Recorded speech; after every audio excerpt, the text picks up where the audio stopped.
नमस्कार दोस्तों। क्या आपने कभी गहराई से सोचा है कि आप अभी जो सांस ले रहे हैं वही वास्तव में आपका जीवन है? ना कल की कोई गारंटी है, ना आने वाले क्षण की। बस यह एक सांस है जो इस पल आपको जीवन से जोड़े हुए है।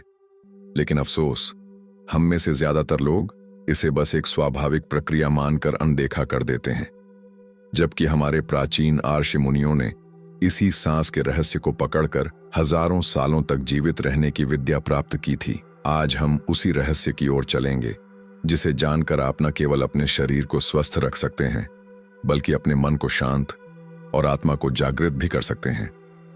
सांस सिर्फ हवा नहीं, चेतना का प्रवाह है। जब हम कहते हैं सांस लेना, तो आप सोचते हैं ऑक्सीजन अंदर, कार्बन डाइऑक्साइड बाहर। लेकिन हमारे पूर्वजों ने इसे केवल शारीरिक नहीं, आत्मिक प्रक्रिया माना। ऋग्वेद और उपनिषदों में लिखा गया है कि प्राणो ही जीवनम, प्राण ही जीवन है।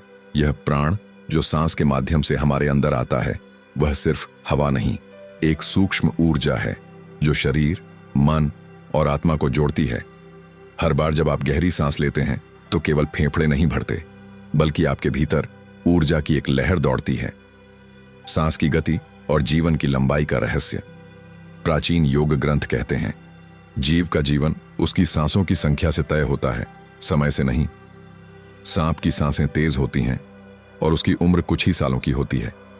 कछुए की सांसें धीमी और गहरी होती हैं और वह 200 साल तक जी सकता है। हम मनुष्यों ने क्या किया? तेज भागती जिंदगी, तनाव, चिंता और गहरी सांस लेने की कला को भूल बैठे।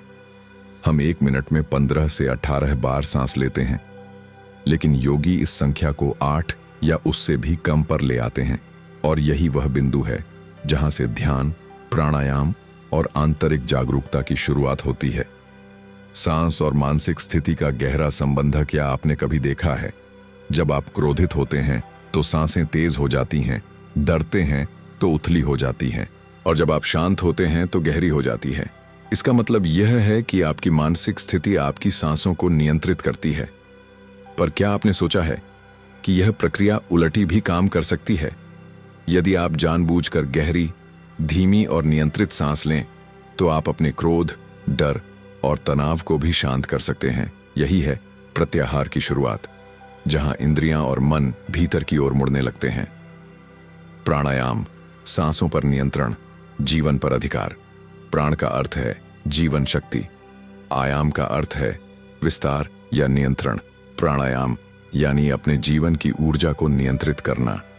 यह कोई साधारण प्रक्रिया नहीं है, यह वो तकनीक है जिससे योगी अपने शरीर के तापमान को बढ़ा या घटा सकते हैं, अपनी धड़कनों की गति धीमी कर सकते हैं, यहां तक कि शरीर की बीमार कोशिकाओं को पुनर्जीवित कर सकते हैं। शरीर पर सांसों के प्रभाव विज्ञान भी मानता है।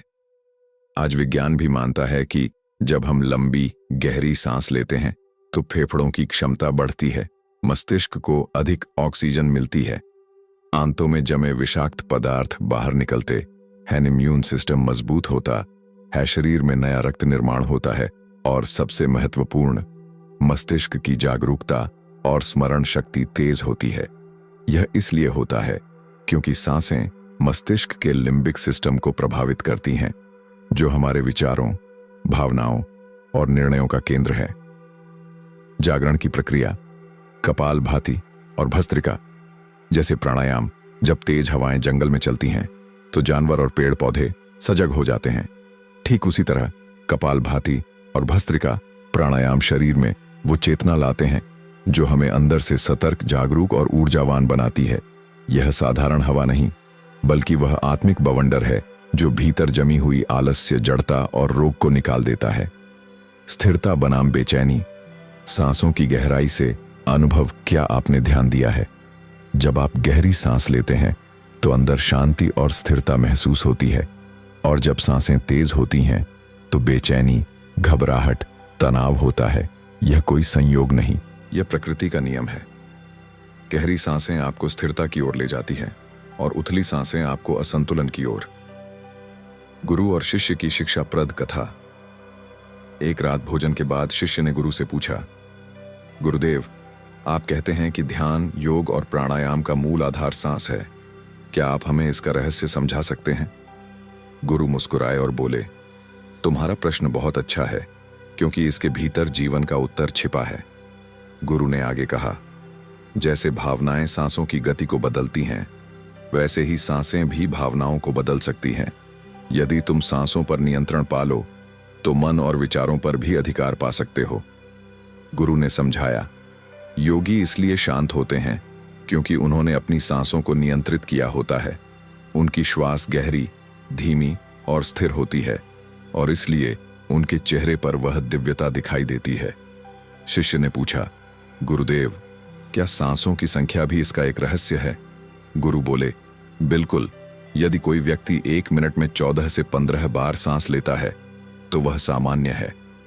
अगर यह संख्या 11 से कम हो जाए, तो वह सूक्ष्म ऊर्जा को महसूस करने लगता है, और अगर यह 9 से भी कम हो जाए, तो वह ब्रह्मांड की ध्वनियों को सुन सकता है। दोस्तों, आज के इस वीडियो में इतना ही। मिलते हैं एक नए वीडियो में, इसी वीडियो के दूसरे भाग में। तब तक अपना ख्याल रखें और हमारे YouTube चैनल बूस्ट सूत्रा को सब्सक्राइब करना न भूलें। धन्यवाद दोस्तों।